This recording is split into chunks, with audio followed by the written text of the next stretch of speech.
అందరికీ నమస్తే మామ. ఈ టాపిక్ అయితే కనుక బిగ్ బాస్ 9 తెలుగు సీజన్లో 5th వీక్ అవుతుండగా 6th వీక్ ఎంట్రీలో వైల్డ్ కార్డ్ ఎంట్రీస్ ఎవరిస్తున్నారు? వచ్చే 6 మెంబర్స్ ఎక్స్ట్రాడినరీ ప్లేయర్స్ వస్తున్నారా? హౌస్లో ఉన్న పాత పర్సన్స్ని డామినేట్ చేసే పర్సన్స్ వస్తున్నారా? వాళ్ళు ఎంత ఆట ఆడినా సరే వాళ్ళ ఆట ఆడిన విధానాన్ని చూసి వాళ్ళకన్నా డబుల్ ఇంకా ఆడే ప్లేయర్స్ని బిగ్ బాస్ టీం నింపబోతున్నారండి. పెద్ద క్వశ్చన్ మార్క్ ఉండిపోయింది అనమాట. సో మ్యాక్సిమం 90% ఎక్స్పెక్టెడ్ పీపుల్స్ వీళ్ళే అన్న ఒక 6% స్పేస్ నేమ్స్ నేనైతే కనుక చెప్తాను. డీటెయిల్గా వాళ్ళు ఏంటి, బ్యాక్గ్రౌండ్ ఏంటి, అంతకుముందు దేంట్లో ఉన్నారు, ఇండస్ట్రీ పర్సన్సా, కమెడియన్ పర్సన్సా, దాని తర్వాత ఐపీఎల్కి సంబంధించి, దాని తర్వాత మెంటర్స్గా కానివ్వండి, దాని తర్వాత జడ్జెస్గా కానివ్వండి, కొరియోగ్రఫీగా కానివ్వండి, ఈవెంట్స్ మేనేజ్మెంట్ చేసిన పరంగా కానివ్వండి. సో అలా దాంట్లో రిలేటెడ్గా ఉన్నారా? అంతకుముందు ప్రీవియస్ బిగ్ బాస్ వేరే లాంగ్వేజెస్లో ఏమైనా పార్టిసిపేట్ చేశారా? ఒకళ్ళ పేరు అయితే వచ్చింది కానీ ఇంకా కన్ఫామ్ అవ్వలేదు. ఇంకా కన్ఫామ్ అయితే కనుక ఈ వీడియో కొన్నా, దాని తర్వాత ఆ వీడియో కూడా చేస్తాను. సో ఇంకా కన్ఫామ్డ్ అవ్వలేదని చెప్పి ఇప్పుడు నేను ఎక్స్పెక్ట్ చేసే పర్సన్స్ రిలేటెడ్గానే ఈ వీడియో చేస్తున్నాను మామ. ఖచ్చితంగా మీకైతే కనుక నచ్చి ఉండాలి మామ. నచ్చినట్టుగా అయితే కనుక ఖచ్చితంగా మన ఛానల్ ప్లీజ్ మామ సబ్స్క్రైబ్ చేసుకున్నాం. చాలా సపోర్ట్గా ఉంటుంది. రిక్వెస్ట్ చేస్తున్నాను మామ. ఒక లైక్ కూడా కన్ఫామ్గా చేసుకోండి. లైక్ వేయకుండా అయితే కనుక వీడియో చూడదు మామ. ఖచ్చితంగా లైక్ ఇవ్వండి మామ. మ్యాక్సిమం ఒక 100 లైక్స్ మామ. ఈ వీడియో అయితే కనుక ఒక 1000 మంది చూస్తున్నాను మామ. దగ్గర ఒక 100 లైక్స్ మామ. నువ్వు చూస్తున్నావు కదా మామ, నువ్వు ఒక లైక్ మామ. చాలా సపోర్ట్గా ఉంటుంది మామ, ప్లీజ్. సో ఇంకా వీడియో అయితే వెళ్ళిపోదాము. సో వీడియోలోకి వెళ్ళిపోయే ముందు నిజంగా మన బిగ్ బాస్ హౌస్లో జరుగుతున్న పోటీ అయితే కనుక మామూలుగా లేదనమాట. సో ఈ కంటెస్టెంట్స్ ఎవరైతే ఆడుతున్నారో గేమ్ ఒకళ్ళు ఆడే విధానం మామూలుగా లేదు మామ. అసలు నామినేషన్స్ కూడా చూడండి, మీకు మామూలుగా ఉండదు. ఇంకో నామినేషన్స్ వీడియో కూడా రేపు నేనైతే కనుక ఒకటి అప్డేట్ చేస్తాను మీకు. అబ్బబ్బబ్బా ఏమైనా ఆడుతున్నారా మామ, అసలు ఆట మామూలుగా లేదు మామ.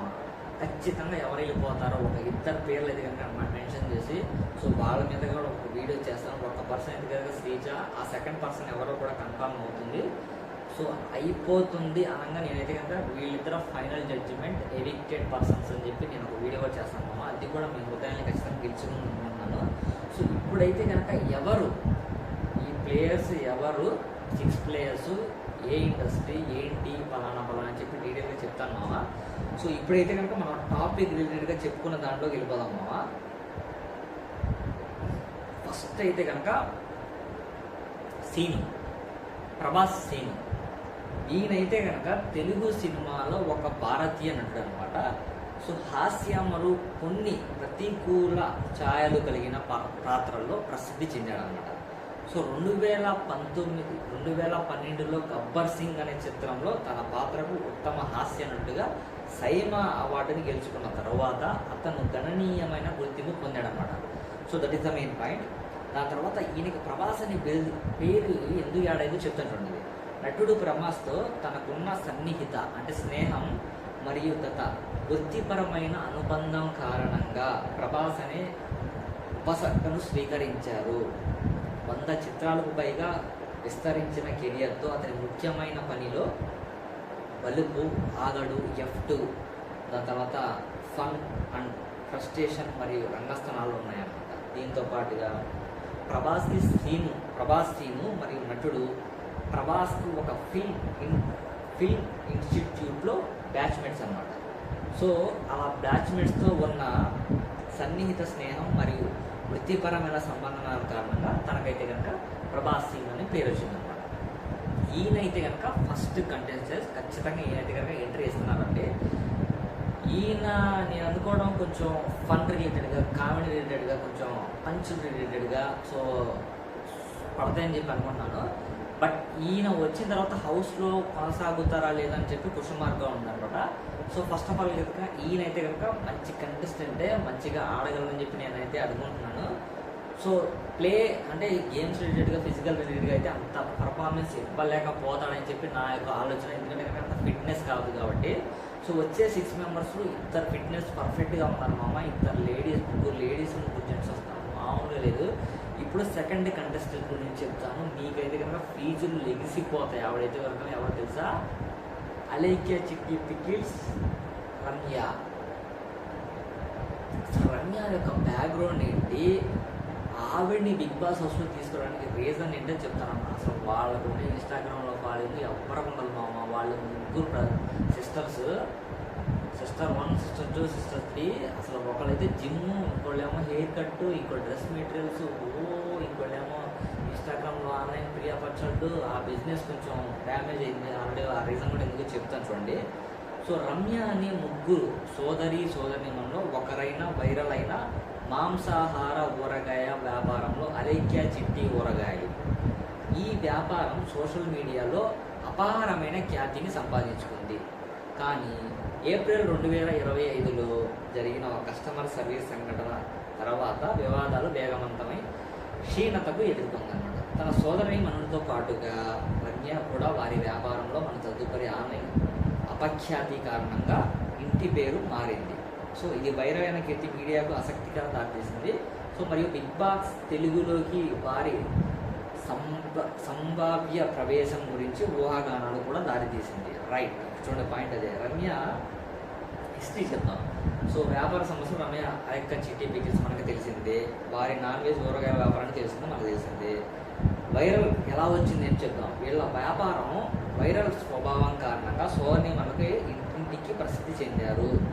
మీమ్స్, రీల్స్ మరియు రియాక్షన్స్ వీడియోల ద్వారా ఆన్లైన్లో వీళ్ళకి 100 మిలియన్ల పైగా వీక్షణలకు విస్తరిస్తుంది అనమాట. 100 మిలియన్స్ అనమాట. అసలు మామూలుగా లేదనమాట వీళ్ళ యొక్క ఫాలోయింగ్. అంత ఫాలోయింగ్ క్రేజీ ఉంది కాబట్టే అలైక్య చిట్టి పికిల్స్ నుంచి రమ్య గారిని అయితే తీసుకోవడం జరిగింది. ఈవిడైతే కొన్ని ఫిల్మ్స్లో కూడా నటిస్తున్నారని చెప్పి టాక్ అనమాట పబ్లిక్లో. నిజమేనండి, అది ఖచ్చితంగా ఫిల్మ్స్లో నటిస్తుంది ఆవిడ. సో మొన్న మనం చూసుకుంటే ఒక తమన్ ఎవరో ఉన్న ఆడియో లాంచ్లో కూడా తిన కూడా వెళ్తా అనమాట. సో బ్రాండ్ ప్రభావం ఈ సంఘటనకి తీవ్ర వ్యతిరేకత దారితీస్తుంది అనమాట. దీని పరంగా వ్యాపారం కూడా కొంత ఆటలను నిలిపివేయడం జరిగిందనమాట.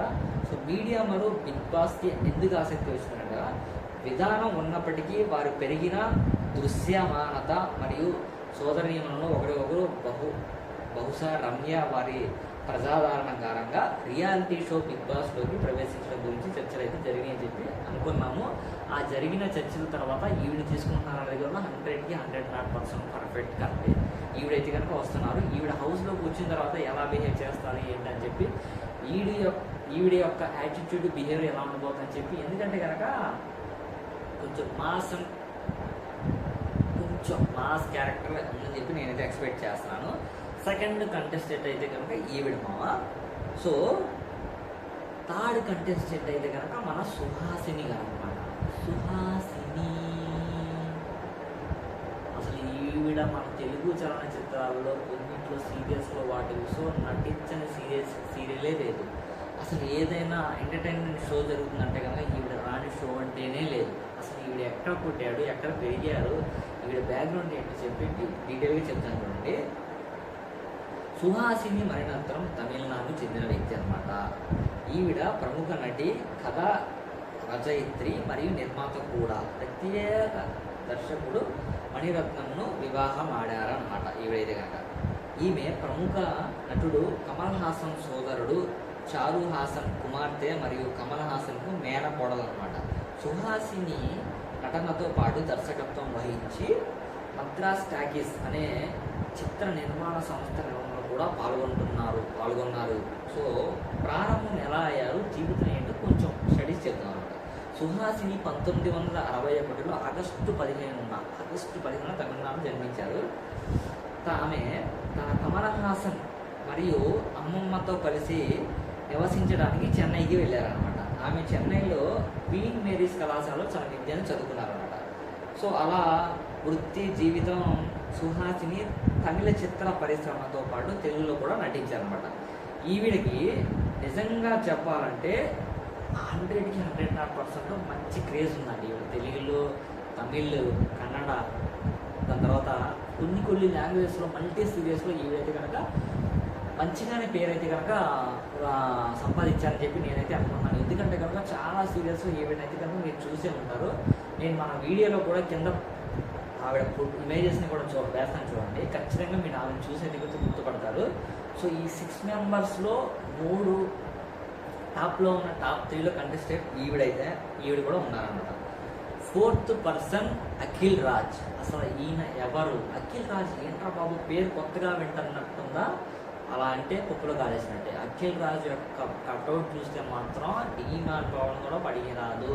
హౌస్లో ఫిజికల్ టాస్క్ ఆడితే మీ అమ్మ ఒక్కనే చెప్పి ఇటు ముగ్గురిని జబ్బల్లో అజుంబాయ్ అని చెప్పి దెబ్బకి లాక్కెళ్ళిపోయి ఈడ్చి అవతలేసి సత్తా కట్అవుట్ అన్న వ్యక్తి అనమాట. సో ఆయన కెరియర్లో NIT అంటే అది ఒక పెద్ద సంస్థ, విద్యా సంస్థ అనమాట. సో రూర్కెలా మరియు ఆర్కియాలజీ సర్వే ఆఫ్ ఇండియా వంటి ప్రతిష్టాత్మక సంస్థలో చదివిన అనుభవం ఉంది. మంచి ఎడ్యుకేషన్ మెచ్యూరిటీ పర్సన్ అనమాట. సో అక్కడ కాళీబంగన్ మ్యూజియంలో ఖనన ప్రతిరూపంతో ఆయన చేసిన కృషి ప్రత్యేకంగా పిలుస్తుంది. సో ఏంటంటే అది ఆయన ఫిల్మ్ మేకింగ్ అసిస్టెంట్ డైరెక్టర్గా మరియు ఆసియానెట్ న్యూస్ మరియు అమృత టీవీ, విక్టర్స్ ఛానల్ వంటి ఛానళ్లకు ప్రోగ్రామ్ యాంకర్గా పనిచేశాడు. అదండి ఈయన యాంకరింగ్ చేశాడు. మంచి స్టడీస్ ఉన్నాయి, మంచి బ్యాక్గ్రౌండ్ ఉంది. సినిమాటిక్గా ఎలా ఏంటి అని చెప్పి ఒక కంటెంట్లో మంచి కాలేజీలో, యూనివర్సిటీలో, విద్యా సంస్థలో చదువుకున్న అనుభవం ఉంది. దాని తర్వాత ఫిజికల్గా స్ట్రెంగ్త్ ఉంది. మైండ్ కూడా మంచిగానే 100%, 100కి ఎక్కువే మంచి క్వాలిటీ అనమాట. ఎందుకంటే బిగ్ బాస్ 9లో కప్పు కొట్టే క్వాలిటీ అన్నీ మనోళ్ళలో ఉన్నాయని చెప్పి నాకైతే అనిపిస్తుంది. మీకు కూడా ఎవరైనా అనిపిస్తే ఖచ్చితంగా కామెంట్ రూపంలో తెలియజేయండి. 4th కంటెస్టెంట్ ఈయనైతే కనుక మామూలుగా లేదనమాట. ఒక రేంజ్లో ఉన్నాడు. కట్అవుట్ కూడా మామూలుగా లేదు. మీరు చూడండి, ఆల్రెడీ ఫోటో అయితే కనుక మనకి కింద పెట్టాను. సో ఈ 5th పర్సన్ అయితే కనుక అన్ఎక్స్పెక్టెడ్, చెప్పడం రావచ్చు రావకపోవచ్చు. ఆవిడైతే కనుక నేహా చౌదరి. ఈవిడైతే కనుక నేహా చౌదరి గారు IPLలో, ICICI వరల్డ్ కప్లు వాటిల్లో స్పోర్ట్స్ ఈవెంట్స్కి స్టార్ స్పోర్ట్స్ తెలుగు ఛానల్ అయితే కనుక ఈవిడైతే కనుక ఒక ఛానల్లో యాంకర్గా చేస్తూ ఉంటారనమాట. ఈవిడైతే కనుక తెలంగాణ ఖమ్మం చెందిన వ్యక్తి అనమాట. సో దీని తర్వాత నిఖిల్ నాయర్. సో 5th అనేది ఆవిడ అంటే వస్తారో రాదో క్వశ్చన్ మార్క్ అనమాట. మెయిన్గా వచ్చే 5th పర్సన్లో ఈయనైతే కనుక కన్ఫర్మ్డ్ నిఖిల్ నాయర్. మోహన్ లాల్ ఎవరు? క్వశ్చన్ మార్క్ అన్నమాట. ఎవరు అంటే కనుక చెప్తాను ఇప్పుడు డీటెయిల్గా. సో నిఖిల్ ఆర్కిటెక్ట్ సజిత్ నాయర్ మరియు జ్యోతి నాయర్ల కుమారుడు. నిఖిల్ బాగా స్థిరపడిన సినిమా నేపథ్యం నుండి వచ్చిన వాడనమాట. బ్యాక్గ్రౌండ్ మామూలుగా లేదు. మనోడైతే కనుక మోహన్ లాల్ చుట్టాలన్నమాట. వీళ్ళు మనకి కన్నడ స్టార్ మోహన్ లాల్ ఉన్నారు కదా, వాళ్ళ యొక్క రిలేటివ్స్ అన్నమాట. చెప్తా చూడండి. తను మలయాళ స్టార్ మోహన్ లాల్ మరియు వైడ్ యాంగిల్ క్రియేషన్స్ నిర్మాత సురేష్ బాలాజీ మేనలుడు అనమాట. ఫిలిం బ్యాక్గ్రౌండ్ ఫుల్ ఉందన్నమాట. మోహన్ లాల్ అంటే మీకు అర్థమైపోయింది కదా, మన మోహన్ లాల్ గారి బ్యాక్గ్రౌండ్కి సంబంధించిన వ్యక్తి అనమాట. సురేష్ బాలాజీ మేనల్లుడు కూడా, మరియు నిర్మాత మరియు నటుడు కె బాలాజీ యొక్క మేనల్లుడు. సో మనకి సురేష్ బాలాజీ గారు కె బాలాజీ గారి యొక్క మేనల్లుడితో పాటుగా నిర్మాత మరియు నటుడైన కె బాలాజీ యొక్క మేనల్లుడు కూడా. ఈయనైతే కనుక చాలా మూవీస్లో చేశారు. షార్ట్ ఫిలిమ్స్ కూడా కొన్ని ఉన్నాయి. మనోడు కూడా సేమ్ మన బాలాజీ లెక్క. సో నిఖిల్ కూడా మంచి కట్అవుట్ ఉంటుంది అనమాట. ఫిజికల్ జిమ్ బాడీ, ముగ్గురిని అగ్రెసివ్ నాకు ఎవరైనా వచ్చింది ఫిజికల్ టాస్కులు. అసలు వీళ్ళు తీసుకున్న పర్పస్ కూడా అదే, ఫిజికల్ టాస్కులు ఎరగొట్టేస్తానని చెప్పి నాకైతే అనిపిస్తుంది అనమాట. లాస్ట్ టైము మన గౌతమను ఇంకో ఇద్దరు కొట్టుకున్నారు కదా బిగ్ బాస్లో, సేమ్ అదే రేంజ్లో ఫైట్ అయితే జరగబోతుందని చెప్పి నాకైతే అనిపిస్తుంది. మనం కంటెంట్ అయితే ఎరగదీసేద్దాం, ఎక్కడ తగ్గేదే లేదురా బాబు అని చెప్పి అన్నట్టుగా మనం అయితే కనుక ఎరగదీసేద్దాం.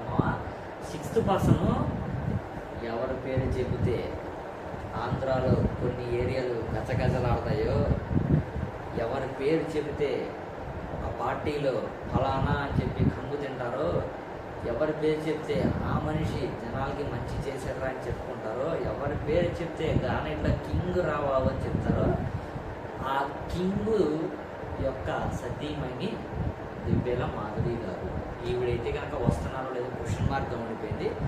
ఈవిడ రాకపోతే ఎవరు వస్తారో ఈవిడ ప్లేస్లో అని కూడా నేను చెప్తాను. వీళ్ళైతే కనుక కాంచీపురం వకులా స్కిల్స్ అని చెప్పి మంచి షాపింగ్స్ కూడా ఓపెన్ చేసి తక్కువ ధరల్లో కస్టమర్స్ని కూడా ఆకర్షణీయంగా మార్కెటింగ్ ఇప్పుడు చేస్తున్నారు మన దువ్వాడ శ్రీనివాస్ గారు, దుప్పు దివ్య అనమాట.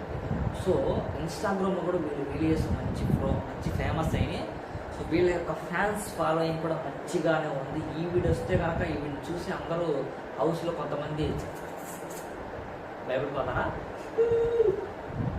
పడిపోతారు మేడం అని చెప్పి రెస్పెక్ట్ ఇస్తారు. చూద్దాం. సో వీళ్ళైతే కనుక top most 6th contestant Bigg Boss హౌస్లో తెలుగు 9th సీజన్లో వైల్డ్ కార్డ్ ఎంట్రీగా ఇవ్వబోతున్నాం అనమాట. రేపు ఏమన్నా అప్డేట్ అయితే అగైన్ మళ్ళీ వైల్డ్ కార్డ్ ఎంట్రీస్ని నేనైతే కనుక అప్డేట్ చేస్తాను మావా. ఖచ్చితంగా ఈ వీడియోకి సపోర్ట్ కావాలి మావా. లైక్ చేసుకోండి, సబ్స్క్రైబ్